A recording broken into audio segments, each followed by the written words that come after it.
The views expressed by our guests in the following video are solely the opinions of our guests and do not necessarily reflect the views and or opinions of the Ola 7 podcast show. Viewer discretion is advised.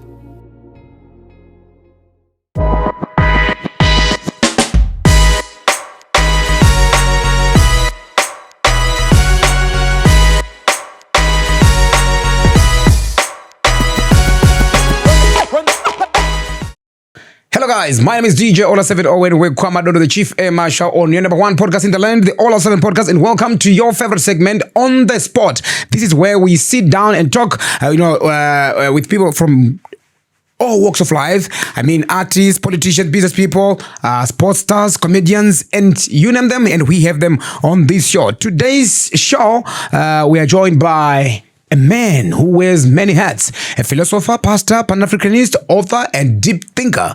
You know, you've seen his powerful texts on culture, faith, politics, and African identity. We are tapping into all of that today. Nothing is off the table. Please welcome the one and only Joshua Maponga III. Welcome to the show, Maponga. Makadini ngola. Inini. Ngoba ndikapo wakaposo wachaka mzimfana. Ayo zokuzoza kabheka na babo. Asakaposo wachaka. No, it's no one. Part of growing. It's no one who has zwira wanu. Mabanga umasi. Exactly. I want to tender. You know, I saw a number of pictures of you in a white gown, while submerged in water, making the rounds on social media. Apparently, you were baptizing yourself. Is that true? Some saying, I think there's a person who Maponga varu baptizer. No, imunongotara mnyaka muri mu desert mu Chaita. Isusu tinoinda kunzvimbo dzacho kuna na Israel, kuna na Palestine, kuna na Jordan, kuna na Jericho. Tauri rumors. Tinosvika panzvimbo chapi pachibuzo. Ndo pakabhabhatidzwa Jesu pana. Yes. Ndasvika ipapo. Ndapinda mumvura pa Jordan. Pakabhabhatidza Jesu pacho. Ndamirira John Mbhabhatidza. Hana kuzouya. Ndangoti sizvikwaita delay. Ndikandi chingoita DIY. Okay. Mega zvenyu. But in a beautiful way, I was just touring the region. Oh, it was a tour. It was a tour, and I decided to conduct my own baptism here. So how was it? How was the trip? It was beautiful. We went to Dimona, the black African Jews who came with Marcus Garvey and what was his name? This old man,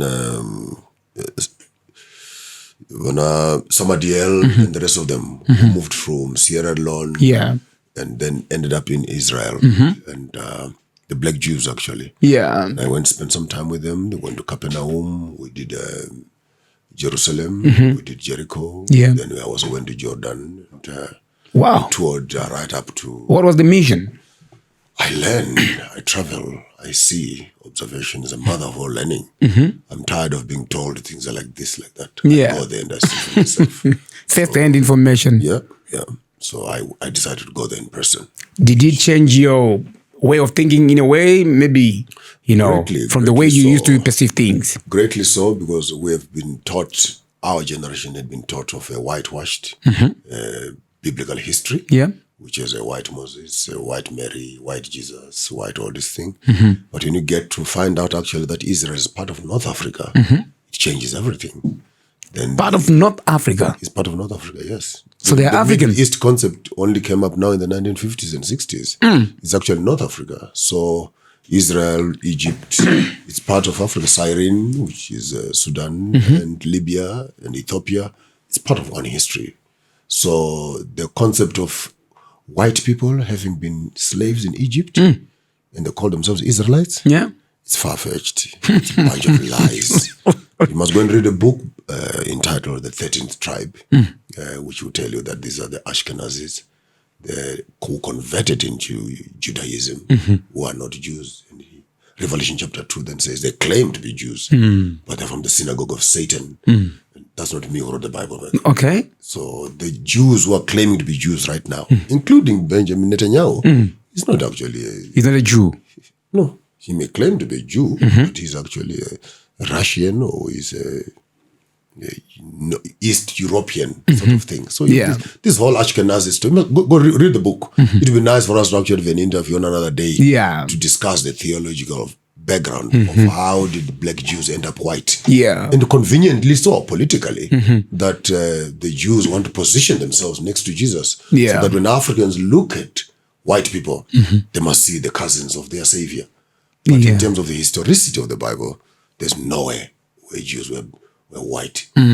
You've always, argued about the, white Jesus. White Jesus. You always say Jesus was not white. So when you went there, what did you find? I saw a group of people who are fighting over land that doesn't belong to them. That was sad, actually.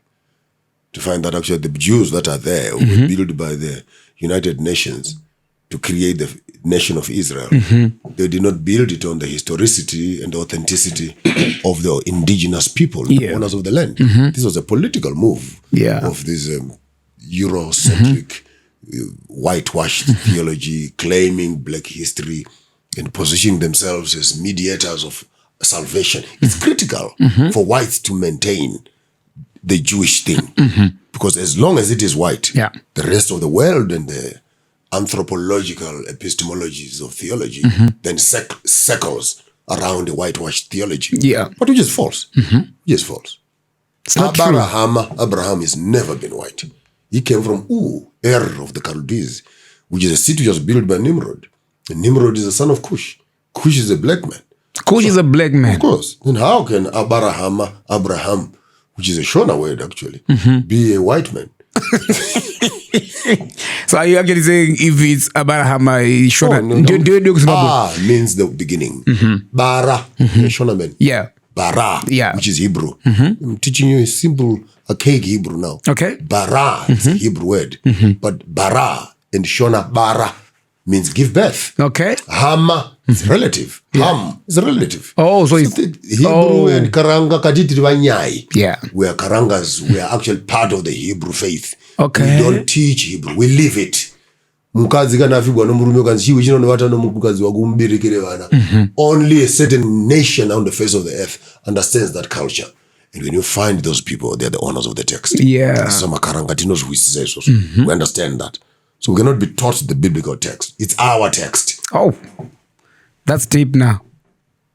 It's really deep. You asked for it. Yeah? Yeah.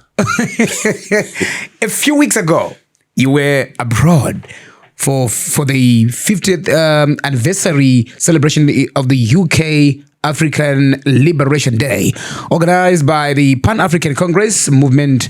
So tell us about that. What was it all about?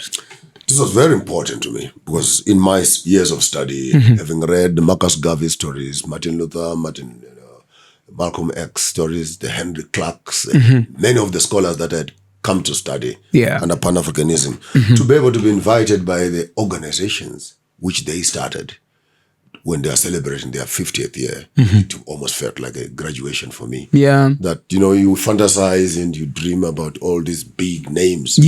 And finally you go and stand on the very stage, on the very platform, invited by the very organization that they established. And then you're supposed to give them their 50th keynote speech. I was humbled. It's quite interesting. And the intention of the Pan-African movement for the liberation of the African in diaspora, linking them back home, and to celebrate that we did 4 shows, one in Bristol, one on the top side. Then we did one in Magaba, which is now Manchester. We called it Magaba. We gave it a new name, place of noisemakers. Then we went to Berejena, which is now Birmingham, the place of the white. The place of the white hyenas. Then we came back to Rundonda, London, the place in the home of the weaklings. Never seen a place with so many sick people like London. 30% of the whole of UK is sick, by the way. Sick. On the corner of every street is a mental hospital. Yes. There's a beer garden on one corner. On the other corner is actually a sick mental hospital. So 30% of London is sick. So that's why you've decided to call it Rundonda. Rundonda is a place of the weaklings. In the River Thames, we called it Zivaremka, the pool of dogs. Does King Charles know all of what you're doing? That you're renaming the... By the way, did Munumtapa know that they were naming Victoria Falls? Did he know? I'm asking you. I don't know. Did Mbari know that they were naming Salisbury? I don't know. Oh, you're asking me. I'm asking you. Did Mbari know that they were naming Salisbury? I don't think so. Oh, so why does he need to know then? We went to Glastonbury, further down, and I called it Mashingo. In UK itself, I called it Pambek Fumi. And then the museums, I renamed them Ningadzimu.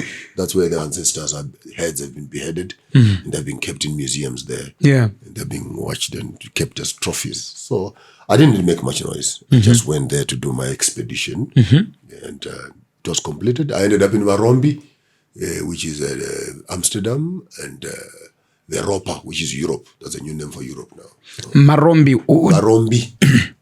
What does that mean? Kuromba is usurping someone. It's a sorcerer. Someone who steals someone's insides in terms of the consciousness and uses them for their own purposes. Unomata usiku hoso uchisakura munda momwe munhu. Sungasi uti watu vachidoma kana kuti urichi Chikwambo. Shandiswa nomwe munhu. And ukaona kuti iko zvinoona unoshanda pano mwedzi wose. Mwedzi uchipera unotora mari yako yose. Wondoidzosera navanhu vakakupamba pfungwa. Wefoni unoda mari yake, wenhumbi unoda mari yake, wepizza unoda mari yake, unoda mari yake, wemota unoda mari yake. Saka unoshandirani exactly? Kurombewa kwepfungwa kuri pamusoro kwokurombewa nokubigwa. Munhu akakubira mari uri nani? Pano munhu nokubira pfungwa dzako. Pfungwa dzako ya. Unosara wangova chideme. Outside you look black, but inside you are white. Yeah. Coconut, which is brown on the outside, like Africans. White inside. Our style of perception and thought and processing, our religion and spirituality, our education and our fashion sense of medicine, it's all been whitewashed. Yeah. So we remain with the look of being black, but with a function that is fully white. We've become ghosts in our own bodies. So ndo zita rakapuwana na sekuru. Yeah. Vapa vakauya kuno havana kunzi varungu, havana kumborunga nekuti chirungu chine chirungurira. Right. Vakanzi varombi, ndomwe vasoti varumbi. Zvinoti vama kuti varungu zita ravo rechinyakare rainzi varombi. Okay. They are sorcerers. They are thieves of minds and consciences of the African people. Okay. There's nothing good that can come out of a sorcerer. Their religion has become sorcery to us. The whole nation. I'm even embarrassed to talk about my own vice president who can be kneeling in front of 2 bags of cement and a bucket of paint. Mother Mary, hail what. They call it Catholicism. How can you bewitch people to an extent that they end up worshipping white idols in the name of religion? That is sorcery now on steroids. Isn't that respect? How then do you distinguish respect and worshipping? How do you kneel in front of 2 bags of cement and a bucket of paint and you call it respect? Probably maybe you're respecting those who put that there. I'm saying, but are you okay in your head? Are you okay in your head? To kneel in front of an idol and call that religion? With all due respect to Catholicism and the Jesuit movement and everything that it represents. But is this African spirituality? Is this what we are? Is this what we fought for? To be kneeling in front of idols? I would like to have a conversation with my honorable vice president and really look him in the eye and ask him who he is and what he believes. And if this thing of religion has become a political rigma or it is the authenticity of African spirituality. We don't need to be taken back to that kind of slavery. We want liberation from politics, liberation from religion, liberation from economics. We cannot be talking about economic emancipation and yet we are promoting spiritual oppression on the other end. How do you think you're going to liberate yourself? Muchirufugamira zidori as you are liberating us as a nation. The same Jesuits who orchestrated for our oppression, can they orchestrate for our liberation? So are you saying Catholics, they do worship Zidori? I'm not asking you. No, I'm asking. Walk into any of their churches. What do you find there? Do you find Jesus? As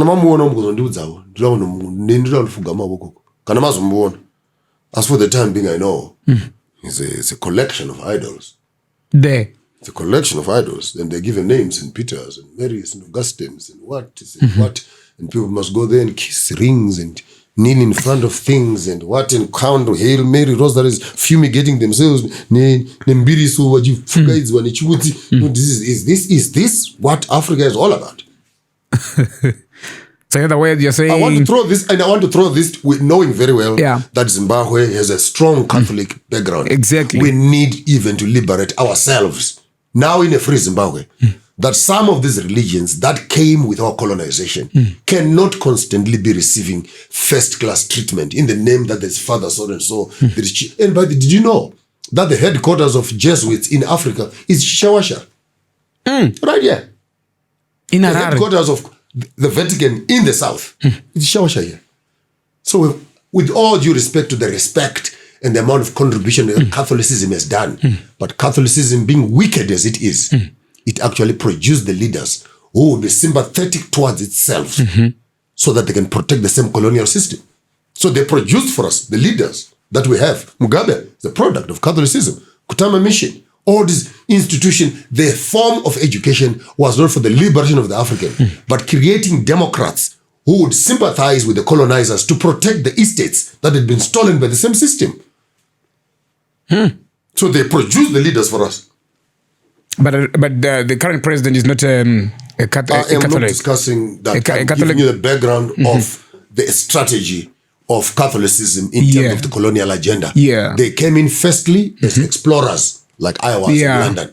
Then they followed in the background as missionaries to baptize us. The third group were mercenaries.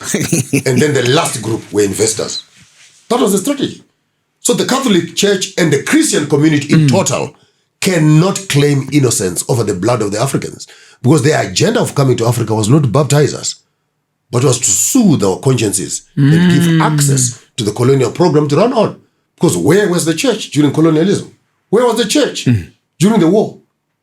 Were they not the very same people who were involved in oppressing us and telling us to look forward to heaven? Are they not telling us right now not to take back the land because we're going to go to heaven?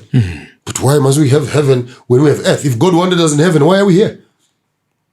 So the whole concept of religion must not come in as a pacifier of African anger towards its own rights. If Jesus cannot address my issues of land, then he's not relevant to me.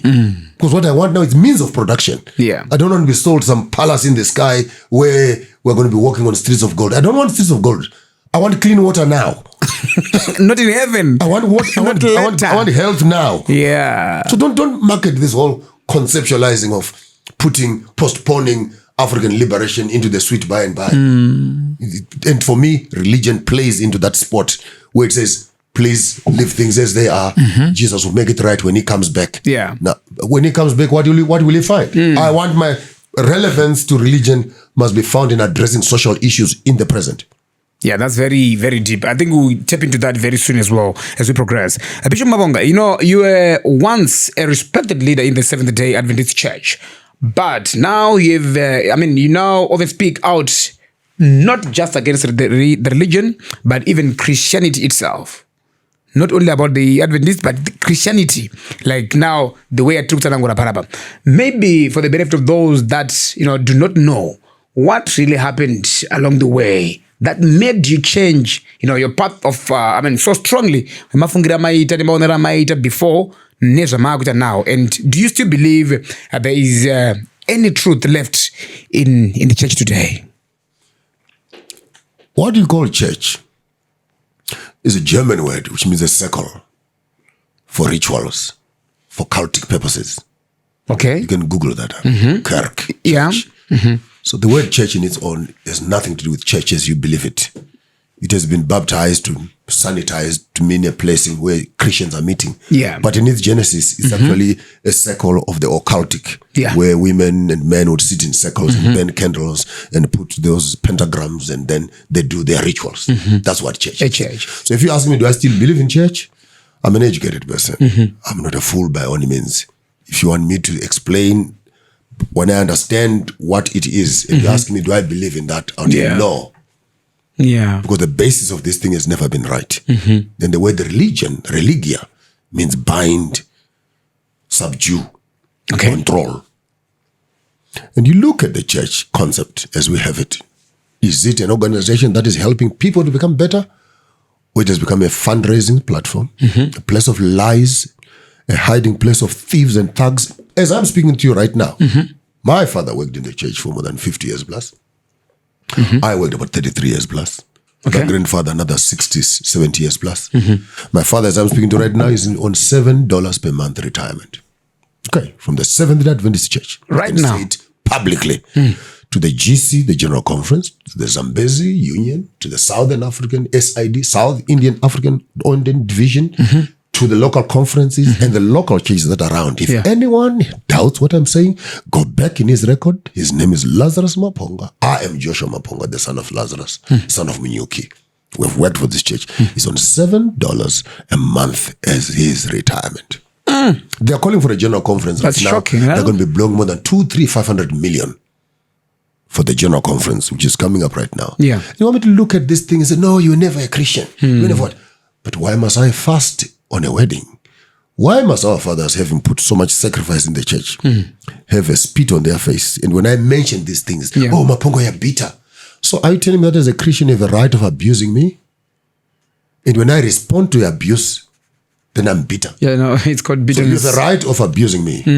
I don't have a right of response to that. I believe in the resuscitation of the human spirit. Yeah. I believe in Ubuntu. People, I am because you are.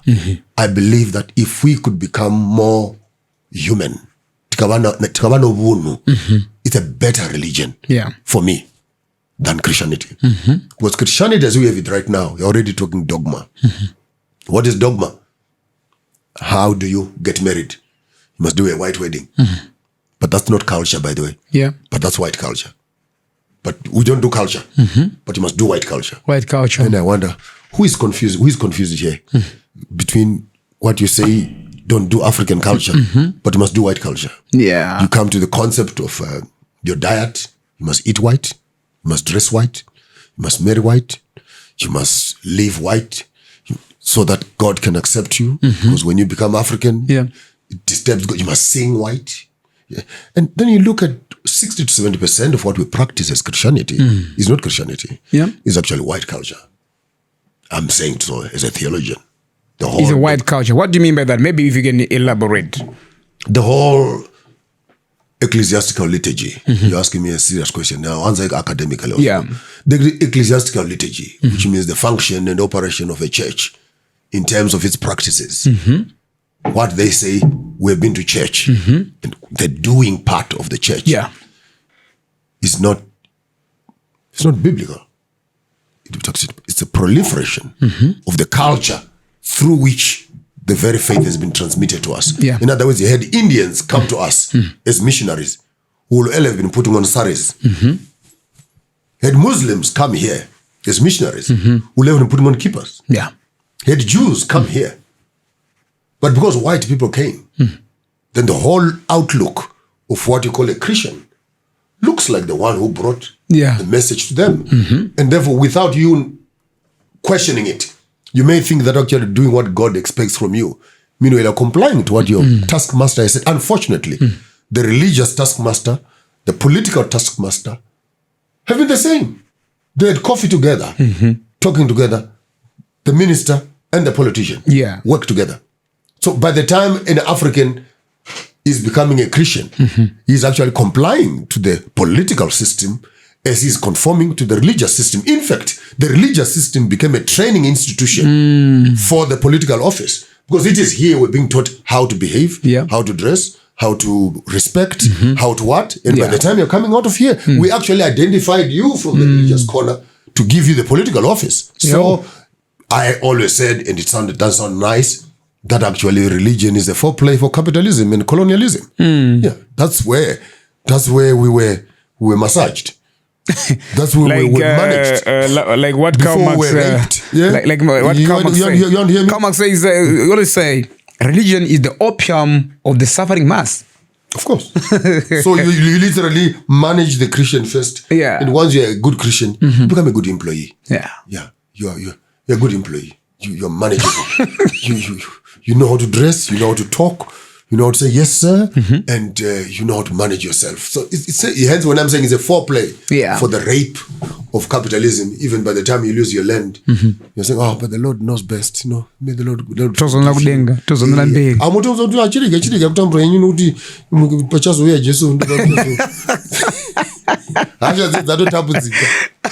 All right, Maponga. I'm sure you guys at home are watching and learning something from Bishop Maponga. If you've got questions, please do send them through. Timaona ma questions even in the comment section, our inbox.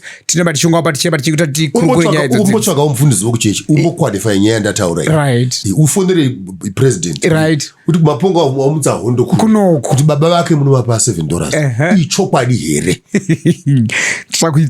The transport, the accommodation, the medical. $7. So what do you think about conclave, results? We failed to get a black pop this time around. Why are you so obsessed with these Catholic things? It's a white thing. Leave them to ride and run their own white thing. Yes, blacks don't appear even as footnotes on that conversation. Yeah. You are not even being part of the paragraph.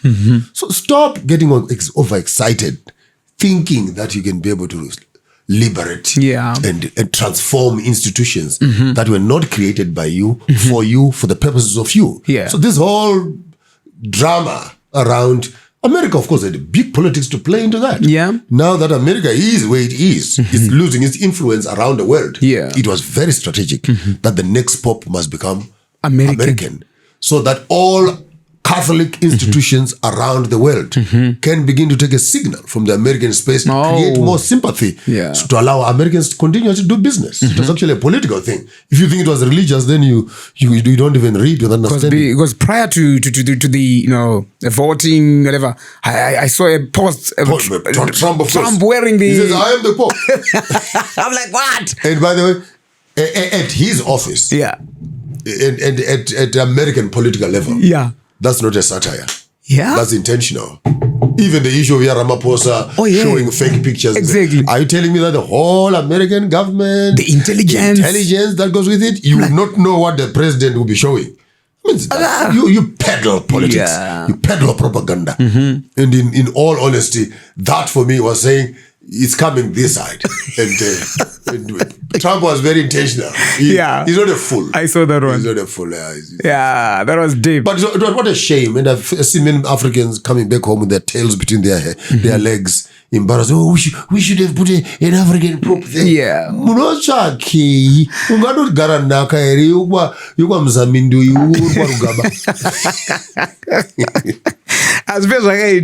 Let's get into some of the big issues, Bishop Maponga. Like you've mentioned, American influence. In June 2025, President Trump formally requested Congress to rescind $9.4 billion in previously approved funding targeting foreign aid and public broadcasters such as NPR and PBS. This move stems from recommendations by Elon Musk's Department of Government Efficiency. Given that a significant portion of this aid supports vulnerable populations, the dismantling of US aid and cuts to humanitarian aid have been described as devastating and unacceptable. With critics arguing that the cuts undermine US interests. The reverse progress in climate change, mitigation, human rights, and foreign stability. So I want to understand from you, Maponga Guti, what's your take on this? Because you cannot leave the national issues to foreigners to fund your AIDS programs, US aid, for example, to be the one looking after your own patients as a country.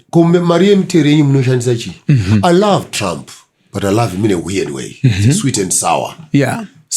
Trump's regime will get African governments off their backseats and get them to work. Yeah. Mama jaira kungopozo samahara.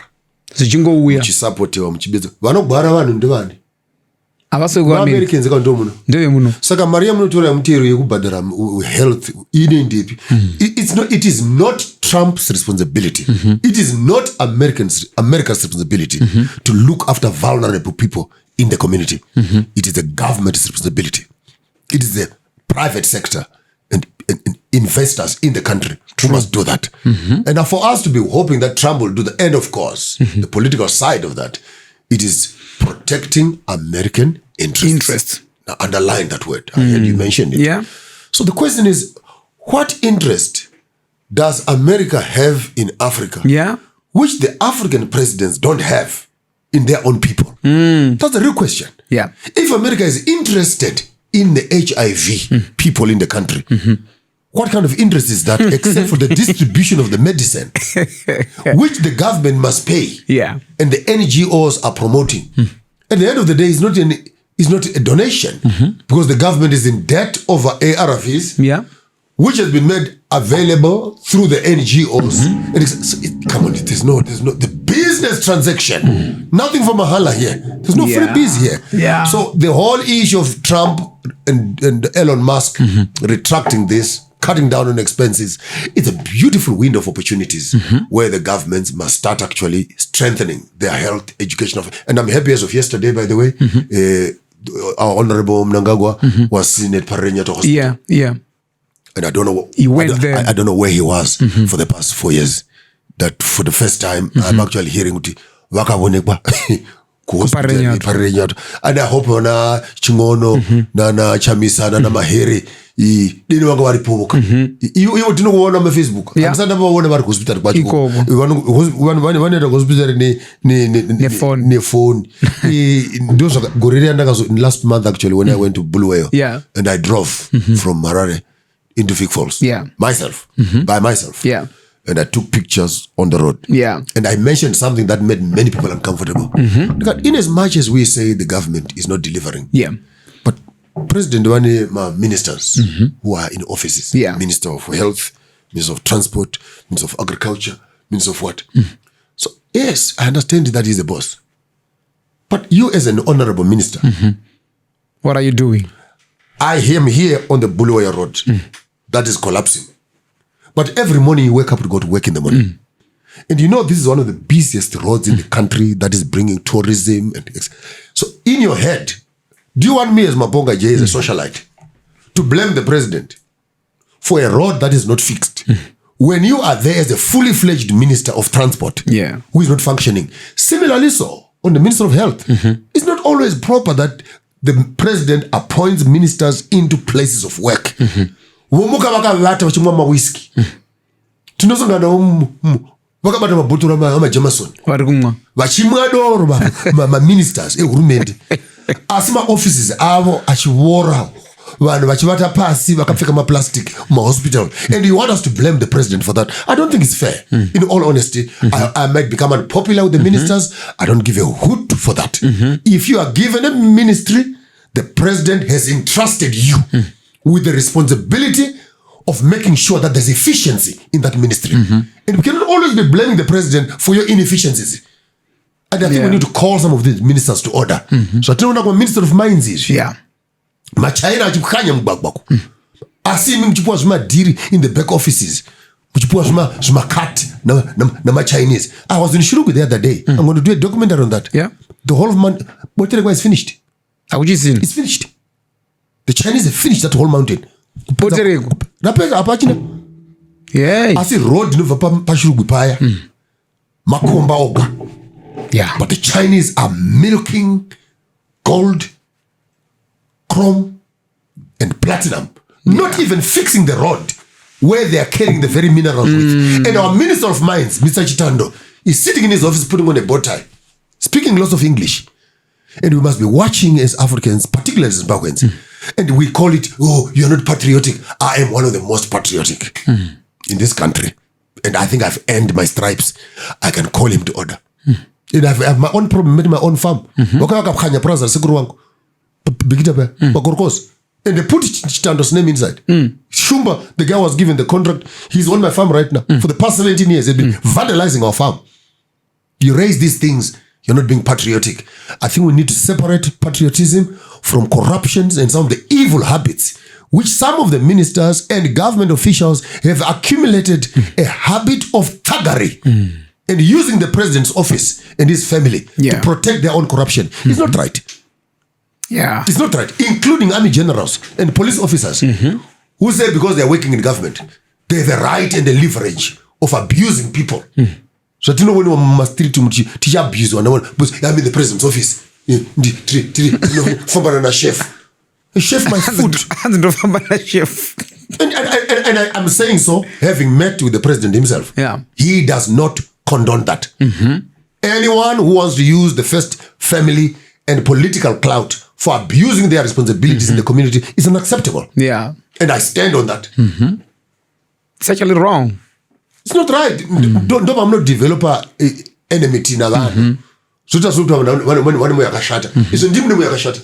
Muneta reasons zakashata muchi through government. Nyangwe mahabits uyu kana makupinda mastreets muchitidzira mabhera maroad. Muchitisundira kushoko mugwagwa. It's not right. It's not right. Nesimo citizen guys. Tofana kuvurira president jet. President wavurira. Na secretary wested nezvimali zveblue. Takuta kusundwa mroad. You create munota tikuvenge iso. And if we put you into office, why must you be protected from us? Yeah. How can I put you into office? Then you nyakuchechi ndakaposeka kumuzi ngati azovafundisa kuti madzega kai. Unoona mabodyguard kuchechi kuna vanhu vazokupa mari. Saka una protection from the other ndiani. Unozotora mari kana wazotira mari. Ndiani mbavha ndiani. How do you protect yourself from your own members? Abareke pakashata. But mashoko mtara akadzama. Toda kuzobata panyaya dzamataura dzemining dzemaresources especially China, milking our resources and exporting them to their own country. We're going to talk about that very soon. So I want to take you back a little bit. Tichipanya the US. You once said in a court, Elon Musk is an evidence of someone who could be African, but not African. Close quote. So I want to understand, do you think people like Elon Musk, who were born in Africa but speak, for Western interests, should have a say in Africa or African land issues? Can they really, understand the pain and history behind those problems? The legacy of colonialism is that it produces its own that protect it. And the illustration of Elon Musk and Donald Trump, for me, there are two young fellas who are born by the same system. All of them grew up with silver spoons in their mouths. Yeah. And now that they're in power, they can exert that power anywhere around the world. I found two sulking, spoiled little brats who have so much power, then so many toys. They don't know who to shoot and what to do with it. And in all honesty, I don't respect that kind of politicking, where you undermine the Soweto massacre, you undermine the Sharpeville massacre, you undermine all the wars of KwaZulu-Natal, Mkumbane, some of the things that I experienced personally while I was there, and thousands of people that died during the liberation struggle fighting for the land. Now that you're in power, you grew up in South Africa, Elon Musk, you're born of South African mother and father, you're now in America and you can peddle such a mound of lies to even an extent of further infringing on the benefits of the very same people that were colonized by your forefathers. Now, in the midst of their liberation, you want to create an external foreign affairs catastrophe to create a fake genocide. And of course, Donald Trump is a German. And the other day I laughed actually. The German ambassador came to the White House and brought his father's birth certificate just to remind him, you are a fellow German. You know? But what is interesting is that when Trump sends an aeroplane to South Africa to pick up those 49 or 50 Afrikaners, he's going to pick his cousins. Yeah. Like literally. Okay. These are Dutch. He's Dutch. Oh, yeah. So he's picking his cousins. My cousins, yeah. But that's not where the story is. The story is one white man, on the basis of lies, can send an aeroplane to Africa to go and pick up his cousins. And 54 African presidents will not send aeroplanes to America to go and pick up their cousins when they hear that Floyd, the white man's knee is on his neck and Africans are being victimized in America. Still, our own African presidents will not cut a piece of land, Kwamrambindo, Pampandawana, which 5 hectares each, 10 hectares. Kanawariko some Americans are there who want to come back home. You know what these children went during slave trade. I mean, imagine, I'm a father. I'm sorry, I'm going to speak like a cultural person. Yeah. I'm a father in all African context. Yeah. My children are picked up from me.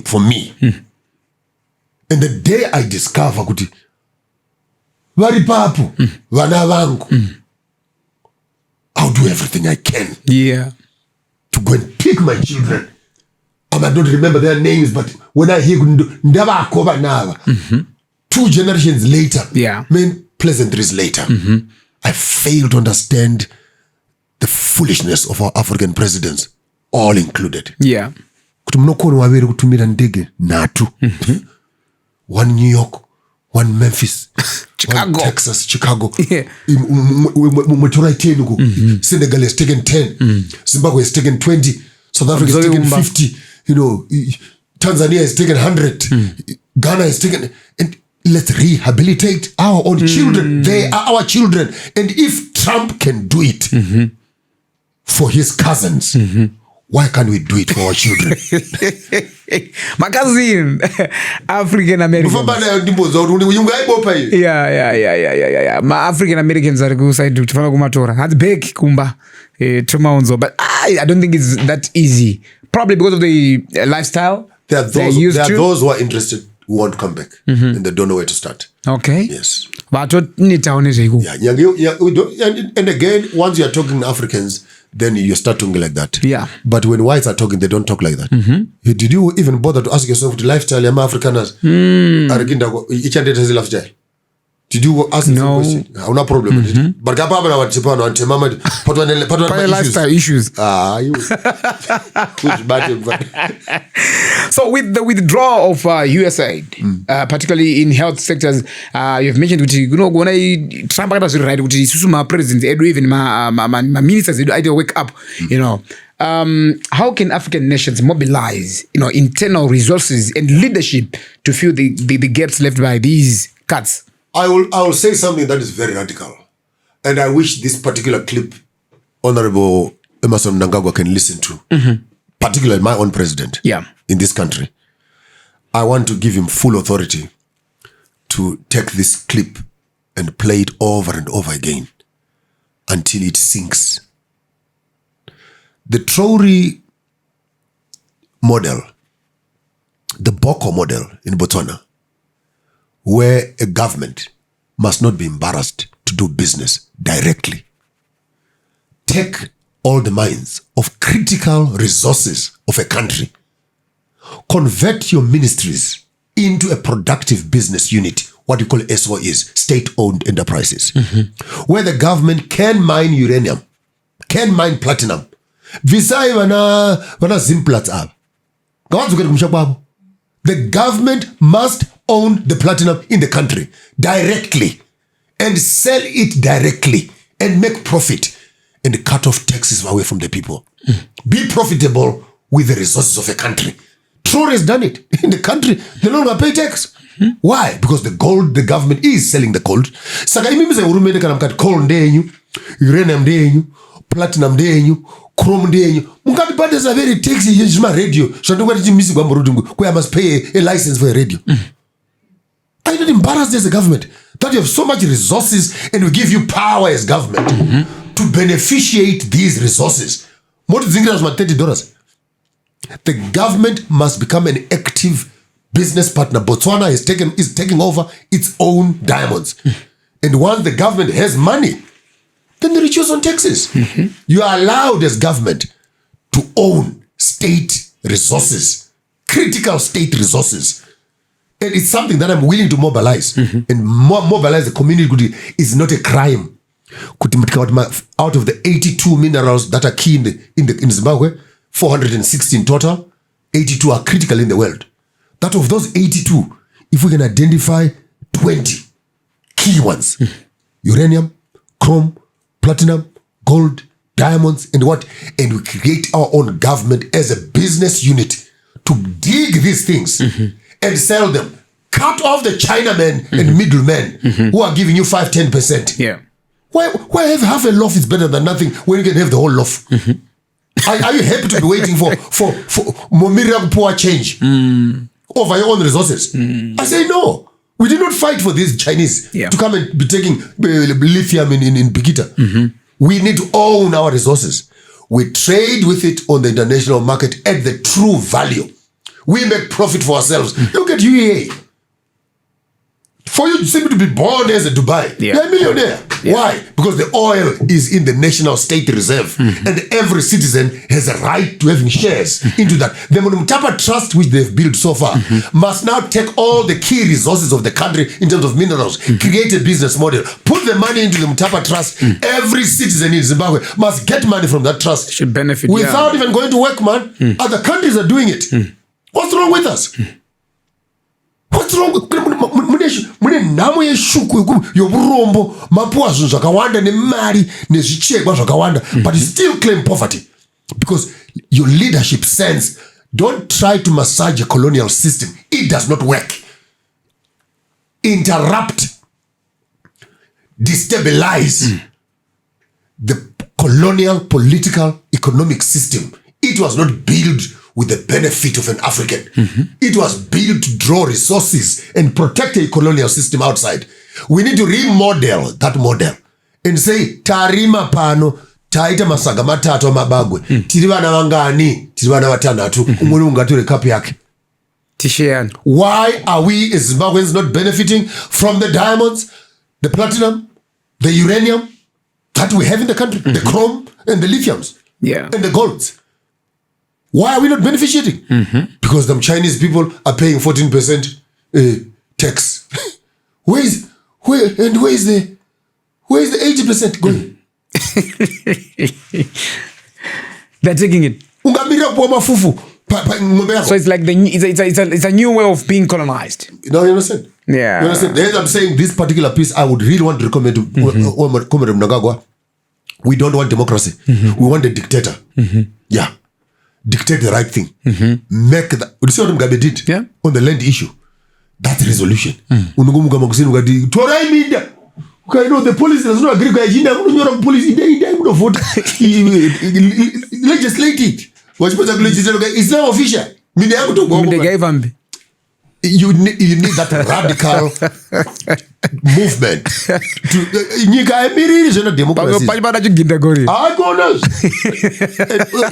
Look in your history, Ola. You're a young man. Look in your history. Show me one civilization that was built by democracy. One. Kunongoda leader nongosumuka endafana wasutsiwa so as long uchita zvakanaka. Without ease and chaites. Tatomirira bana. Chato iboko chakasumuka zuro last week Botswana ukai.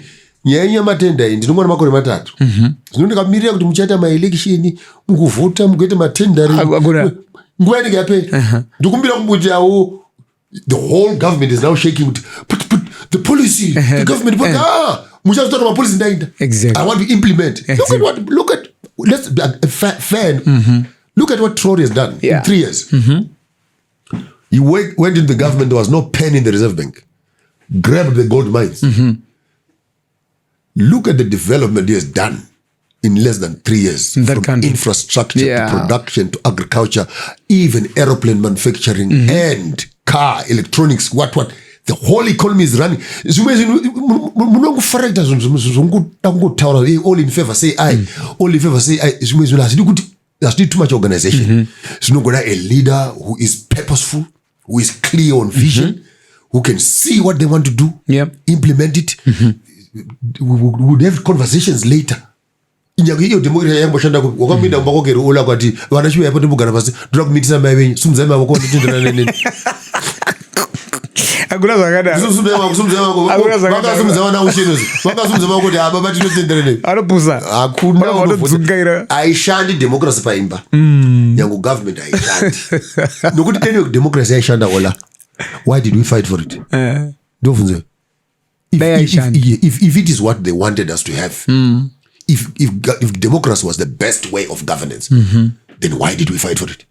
Democracy. Democracy. So there's something very fishy there. If you are listening to what I'm saying, you cannot say this is the best way of governance, yet you don't give it for free. Those who must have it must fight for it. It means that democracy is actually a convenient way of managing their wealth. Into neo-colonialism. Oh, now I see. Okay. it was not a gift. Wakati was about democracy is down power. Okay, the recent aid cuts, have been criticized for potentially reducing U.S. influence and creating opportunities for adversaries like Russia and China, like you're saying, to expand their international influence. How might this shift in global dynamics affect Africa's geopolitical landscape? And also, what strategies should African nations, adopt in response? The whole idea of watering down of American influence was long overdue. And the narrative that Russia and China are counter influences is not right. Because every country is free to interact with another country as long as we use the word sovereignty. Yeah. But America has been enjoying the benefit of becoming the top dog on the eating space. And of course, with the propaganda of socialism and capitalism that has been peddled over the past few years, from the times of Nixon and Reagan coming this way, that American capitalism was deemed as a better way of governance than Russian socialism. Cuba, for example, suffered up to date on sanctions. And of course, the whole world Cold War and World War I and World War II was a war between capitalism and socialism. So America, having been a partner of Britain under colonialism, we were prone to capitalism. And capitalism was pro-American. And we were all being taught to be anti-socialism. But look at it this way. Our independence did not come from capitalism. Our independence came with the support of the socialists. Which is China, Russia. China and Russia. Now that China and Russia liberated us, why is America angry when we are working with those that helped us to be freed from yourselves? Because when we were with you, we were slaves. Now that we are free, you want us to continuously being slaves, but we understand because the system that you put in your financial interests are still with us. And to protect them, you want to make sure that socialism does not come closer to the cake. So it's all propaganda. We are being told, even as a free state, who must be your friend. You can't be a friend of this country. Even if I don't give you any benefit. I mean, I laughed the other day. I remember I've actually started an organization very few years from now. I'll do it before I die. I want to start a movement. I want us to close the American embassy. You want to close the American embassy? What are they doing here? But every country has an embassy here. No, we'll call you when we want you. We don't call you here to come supervise us from here. You put us on sanctions and you have the audacity of having an embassy in a country which you don't. Are you okay? You don't like me, but you want to keep your house in my house. No, you can go home. We'll call you. We'll call you. We'll call you. But again, I'm saying when you're speaking about international relations, there must be mutual. I get. There must be mutual respect between countries. But how can African countries navigate these relationships to ensure mutual benefit without really falling into the new forms of dependency? Mutual benefit will come out of mutual respect of each other. And as long as African countries are divided as they are, where 54 different pieces of legislations and international relations from South Africa to Morocco to Algeria, where countries are all fragmented. The African policy, when America looks at us, they don't look at us as a composite. That's the problem. They look at us as pieces of dust on a big map. So their policy is not holistic. So their policy the American policy of Djibouti, vis-a-vis their policy with the military station in Djibouti. So their policy in terms of protecting their interest in Djibouti is a strategic place which manages North Africa. The way they would look at Zimbabwe could be totally different. Could be that if Zimbabwe becomes independent, it might destabilize the West. So their policy is not consistent between country to country. Their policy towards South Africa, vis-a-vis Zambia, depending on what their interests are. But had we been a composite country as Africa, then maybe the way the West, the East, and the North would have been interacting with us could also be holistic. Because we would be talking about the euro dollar, for example. You're dealing with the whole block of economies from Germany, Italy, Greece. We're talking about American dollar. Yeah. You're talking about whole composite. You're talking about the yen, the rupee. But talk about Africa.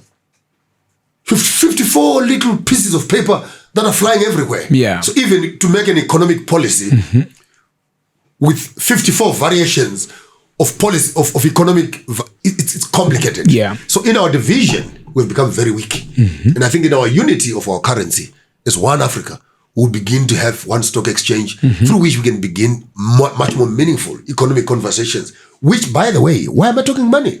Because money is louder than politics. Very true. So we could be talking about how our relations and etc. It has nothing to do with relations. It's how much money do you have? Yeah. Ultimately, our economic muscle gives us the political voice. Right now, we have very big political voice, which is worth nothing. Only when we begin to talk about our financial stability, where like China, you can close your exports to America for 1 week, and America will catch a cold. Now that's power. Yeah. Where when you stop sending a ship out and Trump must come in the morning and you have a press conference, you can make a whole president get off his chair to come and go testing 1, 2 air. Yeah. We have a problem with China. Now that's power. That's power. When will Trump get on the microphone to talk about Africa? Yeah. Except for cutting off aid. You're a liability. You're not an asset. You're a nuisance on his ledger. Yeah. On his budget right now. You're a nuisance. When he looks at you, he is seeing money that is leaking into things that are not profitable for his own. And he's right. You are not a priority. You are not a priority in American politics. You're a liability. And what do you do when there's a crisis in business? We cut off liabilities and increase on assets. Assets is war. That's why we're going to Israel to fight. Because we must sell more weapons there. But Africa is wasting money on the US aid and AIDS. There's no war. Yeah. The asset is militarization. Africa still largely exports raw materials, Bishop Maponga, and imports finished, goods. Do you believe Trump's trade war, exposes the failure of our economic model? And this is a chance for Africa to finally industrialize on its own terms. What was very exciting for me was all this group of our young ladies and men and gentlemen who have been showing off their Gucci's and showing off their Louis Vuittons and the horse is on the wrong side, Polo, all these branding things. And China pulls a quick one on us a few months ago when they finally showed us the true value. Could be made in China, but labeled in America. So those whole Louis Vuitton bags, some of them actually selling for $5. $10 in China, and they're selling for 68,000. American dollars, and then you walk around and say, "I'm carrying a Louis Vuitton, an LV," but the actual price is $5. 700. Yeah, some of them 700, the real top class, but some of them literally $5, $10. You didn't see that? You must help your DJ. I think you should send it to me. DJ Ola has been reading all sorts of wrong things. There was a whole TikTok thing over the American brands and etc. And for me, that says because of the production cost in China, China was outsourced as a manufacturing hub of the world, where then people take their brands, even iPhones, etc. Then China produces, and then they send them back, and then they market. This window has been happening for the past 60, 70 years, where in the shadows of economics, the real manufacturers has been China, and the distributors and branding guys have been Europe. China did what we call reverse re-engineering, where they were able to take the best brands in the world and use their own country for reproducing them. Africa has a window of opportunity where through these trade wars that are happening, China has been able to break away from this whole IP story. What is IP? Intellectual property. Where when you produce something, you own it, then you cannot send it. But America and Europe has been the biggest thief of IP for the longest of time. You look at all these brands, they're African brands. They're African logos. They're African, even the American dollar. It's a plagiarism. That how can you say you have an American dollar which has a whole Egyptian pyramid on it? Who pays for the IP of the whole Egyptian pyramid that is sitting on your money? You say it's American, but the branding is a stolen African brand. America has not paid a penny to the IP of that. So we can learn as Africans. We can do what we call reverse re-engineering. Let's buy all these gadgets from outside the country. And I want to challenge all our universities locally. They need to start becoming productive universities. Yeah. Don't photocopy fools and problems in the society. I hereby apply. You're increasing problems. Yeah. Let the universities start producing things. In your laboratory of science, break down this phone to pieces. Yeah. That we have chrome here. We have lithium here. We have copper here. So what stops Zimbabwe for the first time? The whole professor of engineering and electronics at the University of Zimbabwe. Whole professor. Who can't just produce chimbudzi for us? Chimbudzi phone. As professor. The whole professor of engineering at the University of Zimbabwe. Who can produce a Land Rover? Chimota. Chomotiko driver. Zimbabwe. I mean, the list goes on and on. Kuma radio, kuma technology, kinda ku numbi, kinda ku ngati teiwo sabantu we Zimbabwe. Let's start. University of Science and Technology. Brewer, University of Science and Technology. Show me one technology you've produced. Gimbal, you butter phone. Zimbabwe produced. Yeah. Simple science. Exactly. At least made in Zimbabwe. Yeah. So our universities must not become a photocopying place of fools and liabilities in the society who are looking for employment. You're increasing the problems. I think universities must be closed down if they're not giving us solutions. Because you are producing more problems into the system. So you're not varied, right? It's more theory than practical. Create. Hence, I accepted a call the other day, last week, to become a chancellor of a university in Burundi. We were changing it from a university to an omniversity. Omniversity? Yes. What's the difference between university and omniversity? The first one is spelling. The first difference is spelling. Spelling? Yeah, omni to uni.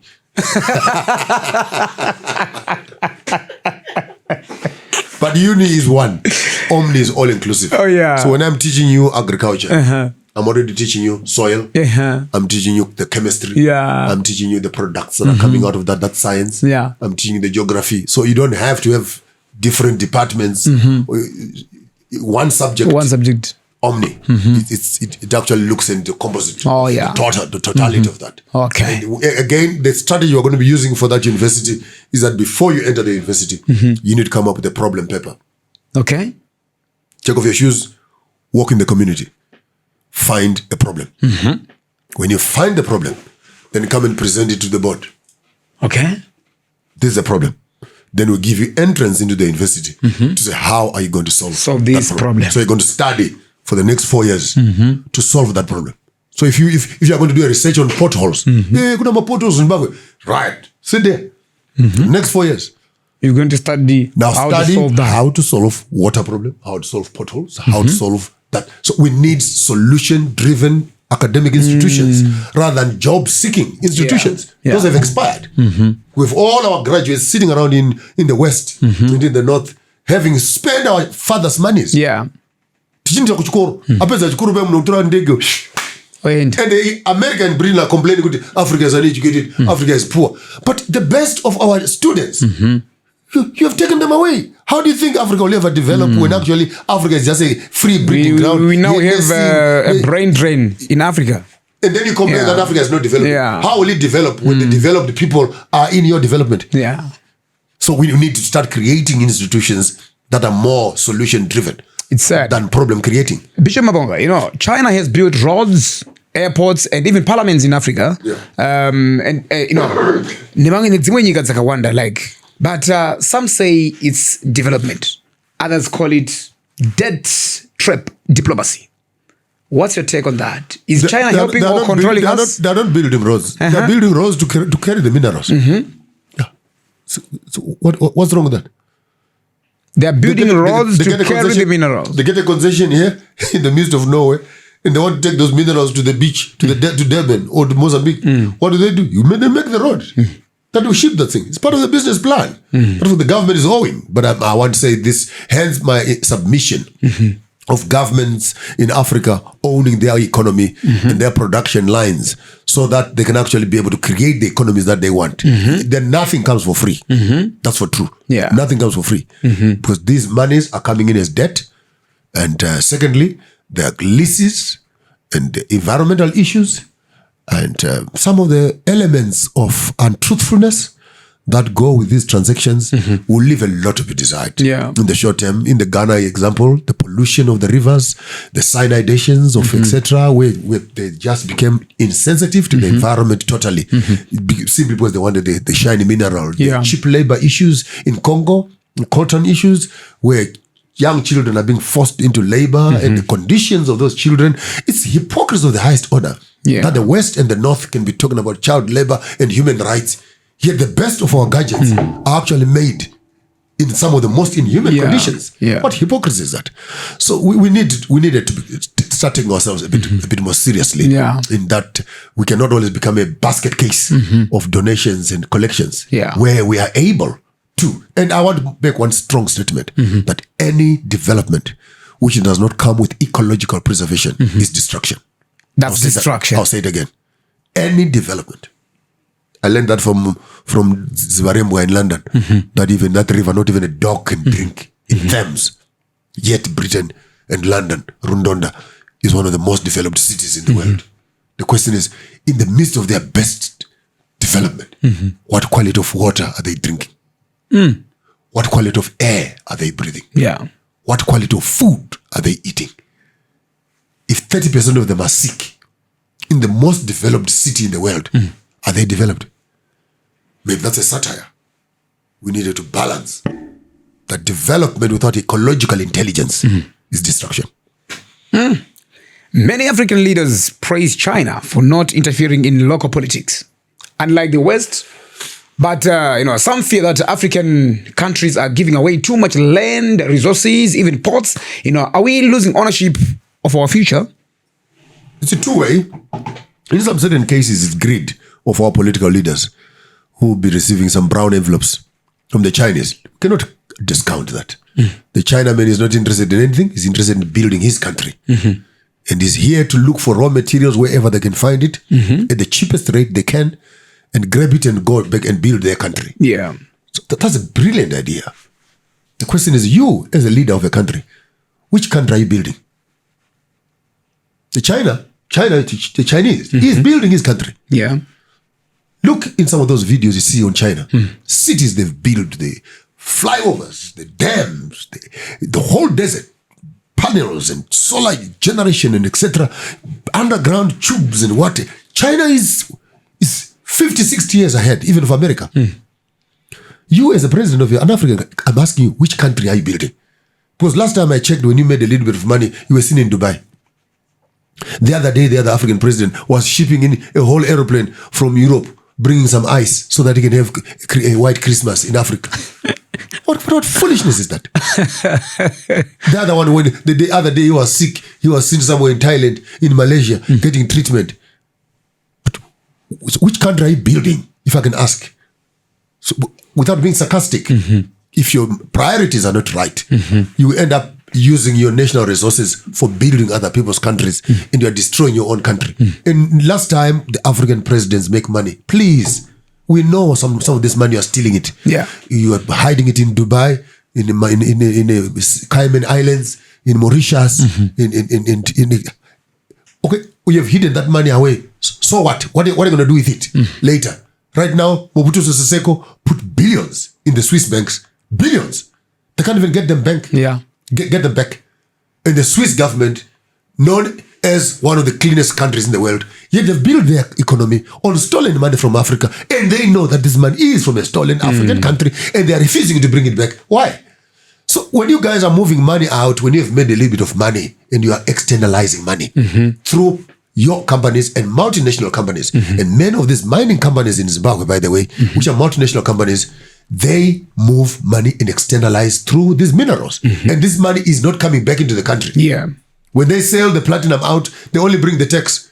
the profits and etc., will never see Zimbabwe again. And we are aware of these things that are happening. So even some of these multinational companies you're talking about, they're not doing us favor at all. Hence, I'm saying we need to nationalize our minerals and put a clamp on this thuggery that is happening on the African continent. Yeah. It has to stop.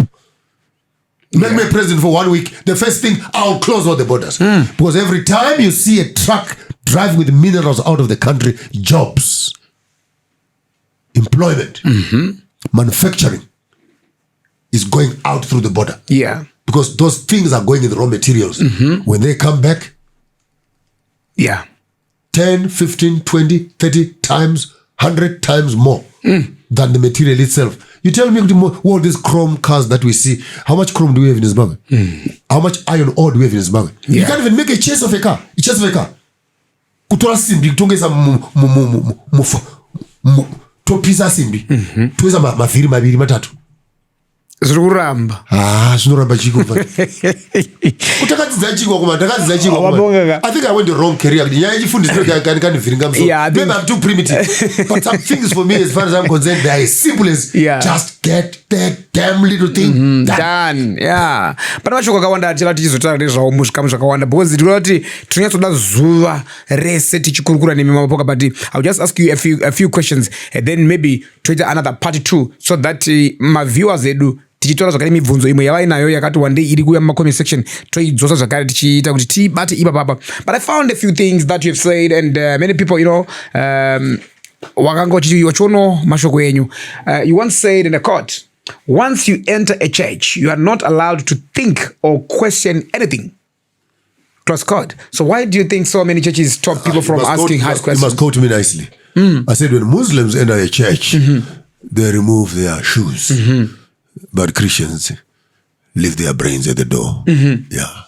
Why do you think so? Religious institutions have not cultivated a beautiful habit of being questioned. And they are not kind when you question them. You must just follow, admit, agree, and believe. Yeah. And you find that even a whole medical doctor, when he enters a church, becomes a fool. Yeah. Somewhere, church has that thing of just hypnotizing you into a zombie. Yeah. It's a zombie. You are zombified. In church. Yeah, you're zombified. You can't understand someone speaking in even things that he can't understand. Yeah, tongues. In the name of tongues. And you look at him, he's a whole psychiatric doctor. He's got a PhD in mental health. Yeah. But it doesn't click that you've become a patient. You've become a patient. Okay, do you believe the letter from Leopold II, to missionaries, 1883, is a factual, historical document? I want to read this one. There's an alleged letter from Leopold II. I know it. Of 1883, right? Let me quote something that he said. Your main objective in our mission in the Congo is not to teach Africans to know God. They already know God. They talk and submit to God. They know that murder, stealing, adultery, and lies are bad. Their moral code is stronger than that of the white man. Your duty is to make them lose their self-confidence, to destroy their respect for their traditions and replace it with European values, make them forget their ancestors, teach them to pray the European God and not the African gods. Keep them in poverty and ignorance so that they will not rebel. Teach them to read only the Bible and to obey authority. Preach submission and reward obedience with the promise of heaven. You are here to facilitate economic exploitation through spiritual manipulation. Above all, do not let them learn too much or organize themselves. Close quote. So what are your thoughts about the fact that Europeans, were already planning centuries ahead? The harm that they have done with religion and colonialism is it reversible? I don't have to believe in that letter. That might need other forensic expertise to verify the veracity of that letter. But when I look at the application of that letter, when I look at the institutions that come out of that letter, when I look at the governments, the banking systems and structures, the religious organizations that have come out of colonialism, the contents of that letter can be confirmed in the lives and the habits of those that are now living post the impact of that letter. Yeah. So maybe the real truth about that letter is that it's actually a full summary of how colonialism has come to manifest itself in the 21st century. I'll find every detail of that letter to become key. Because how can you call your own forefathers as demons? Yeah. And yet you can call upon other people's ancestors as saints. So the whole concept of self-confidence that has been destroyed is not far from the truth. Yeah.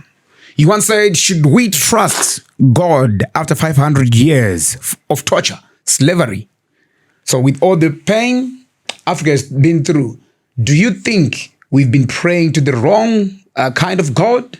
Or what kind of spiritual message do you think Africa really needs to know now? That one is difficult. I think we need a full program to unpack that. Okay. Because I think it's coming with scars of pain, where you can look around and say for 500 years, one nation is being tortured by one nation. The question is, can the African right now trust God to redeem him from this mess that he has caused? And this whole concept of God having his favorite children who abuse other children because God approves it to do so. And then it's almost like me as a father, I buy you or sweet. Then I tell my other child, go and take it. And then have I not created war? It's a war already. And how do I trust you as a father that you have my best interests at heart? When in fact, when you came home, you said, this is yours. And I was so happy. And I smiled and I hugged you. Just when I'm walking away, I discover you are the very father again. Yeah. The amount of trust issues. And hence maybe this is where me and many people will quarrel. Yeah. Because I think I'm honest. I'm honest. That I don't trust this Christian God. Yeah. With all that it has. And I started losing trust when I became a father. Because I know what that means. That I can walk amongst my own children and cause them to hate each other. Yeah. And have favorites. I buy something for this one and I say, don't tell this one. And this one goes and tells the other one, no, my father dad bought me this. Actually, he loves me more than he loves you. And my children start fighting. And I'm there as a father and I'm actually excited to watch this. Then I'm evil. I'm wicked. I'm a wicked father. And in that context, if God is in heaven, wherever he is, and he's watching the white people vandalizing, destroying, killing, butchering us as Africans for all these years. My question is, what are you saying about it? Okay, we sinned against God. God was not happy with us. Okay, how long are you going to be happy? How long are you going to be angry? Yeah. It's 500 years later. Are you still angry with us? That's it. And if you're still angry with us, then maybe show us our real father. How long can you torture your own child? Okay, you're not happy with the child. You come and respect them. Mutori Papa Maponga, you once even on a radio program, you once said, "Kana mwari ane problem na Satan ngavapedzana nepachawo." Tinopinda papi zona. Ola ikashadai. Nokuti ini ndiri babani. Ndoenda kutown ola. Ndonosangana ola. Tukatogwana ola kuli. Ola on Rosberg. Matamba ndasvika. Then I take ola. Right. How does God fight with the devil in heaven? They fail to kill each other there. And then God takes the devil from heaven and come and puts him in the blankets where his children are. And says, if this devil bites you, I'll kill you also. There is Mars. There is Jupiter. There is Orion. There are million other stars out there. Why not drop the devil somewhere there where there's no... It's a problem that we have to deal with the devil in the What type of a father can put a snake in the blankets where his children are and then he's tell the children, if the snake bites you, I'll kill you. But come on, man. It doesn't make sense, man. So which God do you believe in, or which God do you pray to? I don't need to believe in what I don't know. What I know is that what is outside is inside. Soil, water, and air have made me to be what I am. I don't need to believe in that. I am one with it. Do you believe that there's God? I believe in the presence of life that continues, and that ever since life started, I have not died. So you don't believe in God? Do not listen to me. No, I did, but it's not clear. You only believe in what you don't know. Yeah. And the world perishes not for lack of faith, but lack of knowledge. So I know I'm alive. So I believe in life. Yes. I believe that life started and life has not stopped up to now. I don't need to believe in that. Okay. I know that. I don't believe I'm Maponga. Okay. I know that. I don't believe in God. I know God. You know God. Okay. Yeah, so I didn't come around into a faith system. Do you believe again that there is heaven? You still go back to believing. Yeah. I don't want to believe. Do you know that there is heaven? Heaven is here. What do you mean by that? Right here. Right. Elaborate more. Heaven is right here. Yeah. Right in my mind here. Yes. That's where the heaven is. That's where heaven is. What about this heaven that we are all promised, in churches? Where have you been there? I haven't been there. Oh, you're going to go there? That's what we're being taught. Okay. I live in mine. You live in your own heaven. I live in my own heaven here, right here. That will be done on earth as it is in heaven. So I think and I do.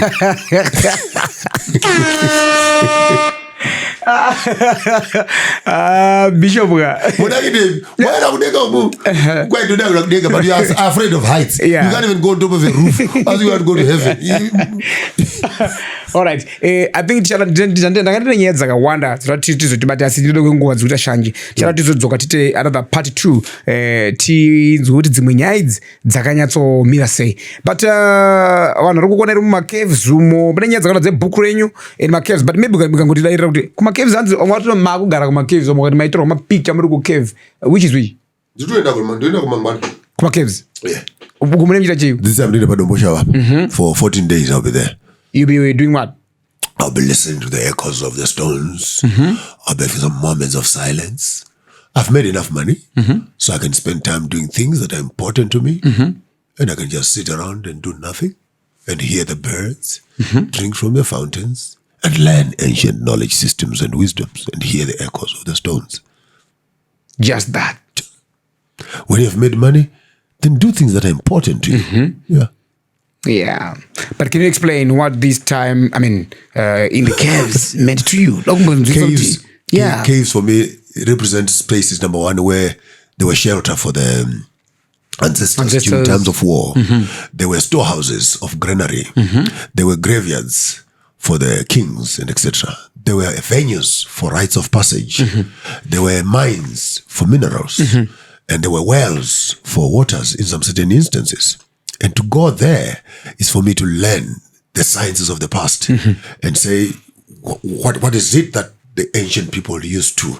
And right now, when I hear of World War III cracking and etc., and I look around these places, my mind runs and say, like for example, in Zimbabwe, there's another cave in Namrewa here, which is almost like 20 kilometers deep, which the government of Zimbabwe can actually go and clean up and make a bunker. In case of nuclear war, people can actually go there and have shelter. Now, instead of us using these things as part of the society, we are now worshipping them, going there just to kill some chickens and throw them around. And I go there to hear the echoes. What were the tools? I mean, I'm looking at this thing, for example, I made a Shango bone, the old ancient calculator. I've not yet learned how to use it, but I've just started making it. It's like a calculator. It's a calculator, full calculator. This is a Shango bone. Okay. Yes. But where would you learn these things when you're busy on WhatsApp and Twitter? So for me, going to the bushes is slow down. Okay. Maybe as I look back into the past, I can look into the future. Okay. For the whole calculators and base 2 on your programming is actually based on the Shango bone. And so I take time now. I can enjoy learning. Yeah. And the caves for me already tell me of life in the past. How did they survive? So I go there and I find these old ancient pots.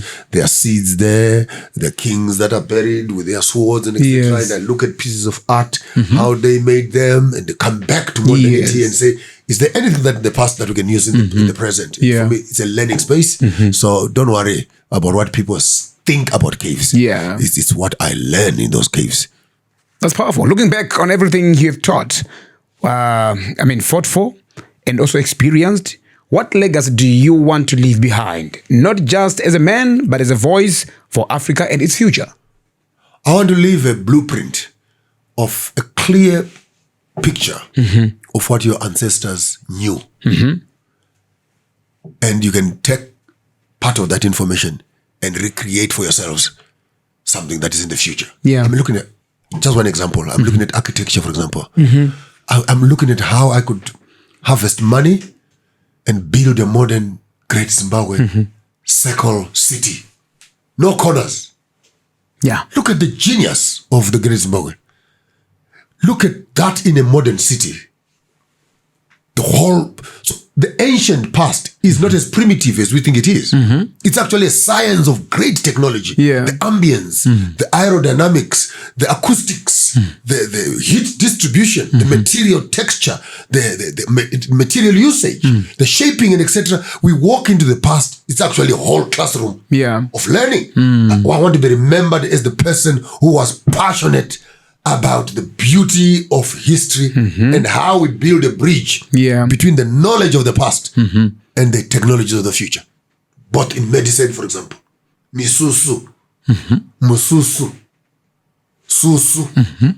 Mususu is a tree. It's a tree, yeah. Susu is a stomach. Mususu. Unorapa susu. The science of language. That even in the language, we can begin to learn. It's nothing mysterious. It's not witchcraft. Our forefathers simply taught it. It's here. It's here. Mususu. Unorapa susu. Susu. Unorashika around how do you get lost? I want to be remembered as that person who taught people how to use beads. No, man, this is just a woman, how a woman calculates the monthly periods, and the dates and etc. She can know when she's thinning, when she's white, and when she's ovulating. So instead of you as church pastors shouting, "Hey, where Shina?" If you don't know, shut up. Shut up. Respect things. If you don't know, ask. Who will teach you? Yeah. I want to be remembered as the person who has resurrected these old bones of Ezekiel, who put meat and sinew and muscle on these dry bones, and that Africa can stand up as an army and fight colonialism and in all its facets, from mental structures to economic structures. Above all, our spirituality is our power in our economics. So do you think there is any way that Christianity and tradition merge, somewhere? Without African culture, there's no Christianity. What you call Christianity is actually plagiarized African culture. Yeah. Okay. Yes. Thank you. You've got this new book. In conclusion, as we conclude, A Contested Ground Through Women Leadership Skills from Women in the Kitchen, Office and Bedroom, by Joshua Maponga III. Okay? Tell me about this book. Instead of us men fighting over women, we must fight over land. We need to change our conversation. And while women are cooking in the kitchen, there are 3 kitchens there. The kitchen in the office. Yeah. The kitchen in the kitchen. In the kitchen in the bedroom. Okay. And that the woman herself, she's the kitchen. So what are you cooking? Okay. What are you cooking? With your pots. Yeah. And while you're cooking with your pots, how much rubbish is in your kitchen? Yeah. And how often do you take it out? And while you're taking the rubbish out of your kitchen, why are you still angry 6 years later and you're cooking food from your kitchen? It's a very intelligent book. Yeah. It's wit in the kitchen. As you are doing the physical kitchen, be working on the emotional and the mental kitchen. I thank you. Okay, how can people get this book? Well, you get the book. They can call you. They can call me. You can go to my social media space. I got enough stock in already here for the whole city. I think I got about 300-400 books. Wow. Yeah, so first come, first serve. I can bring a box here or to talk to the ladies and give you some details for the ladies who will be distributing them. But they're also found in that car wash at Newlands. Yeah. On the right way we did the book launch. Oh, yeah. I put some stock there also. Oh, great. Yeah. Okay, how much is it? $20, I think. $20? That's great. How long did it take you to write this book, to finish it? This one took me 8 years. 8 years, yeah. Actually, when my wife left me and I started working in the kitchen, preparing lunch boxes and plating my daughter's hair. I had 4 girls, 2 girls, 4 years and 6 years. So it was during that moment of me maturing my girls that later this book grew into me. It's quite an emotional book, and I think we can do a program on it separately. Yeah, I want to read it. I want to take my time and just get some juicy... Don't read it. Take your wife and read together. Okay. It will be a very good experience. Great. Thank you so much, Bishop Maponga, for coming. I think we are going to do... you love this bishop title, yeah? We are used to it now. So you usually say Changamire. It's okay. Changamire Maponga. Point of correction. Changambire. Changambire. It's not Changamire. When I Changamire, what do you call it? It's Changambire. Okay, it's Changambire. Changa. What does that mean? Changayembire. Changayembire. Yeah. What is Changa? Changa, the ruler of the Mbire clan. Oh. Yes, the one who stands in the Mbire. Interesting. Yeah. Okay. Okay. When a Changambire high, my adulterated vision. Changambire. We are going to have a part 2. Now 3, now 4. Yeah. This is count 2, yeah? Count 2, exactly. Yeah. We're going to have another one teaching way to take that also. was Changambire Maponga on your number 1 podcast in the land at the Ola 7 podcast. Until next time, bye bye. My name is DJ Ola 7 Owen. We're Commodore signing out.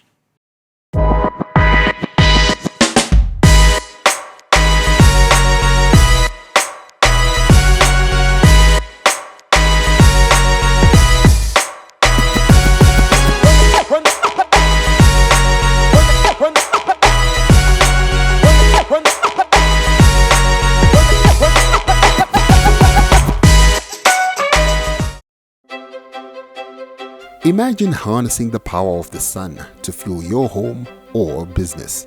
With Taze Solar, you can reduce your energy bills and carbon footprint. Taze Solar are experts in designing, installing and commissioning smart solar systems.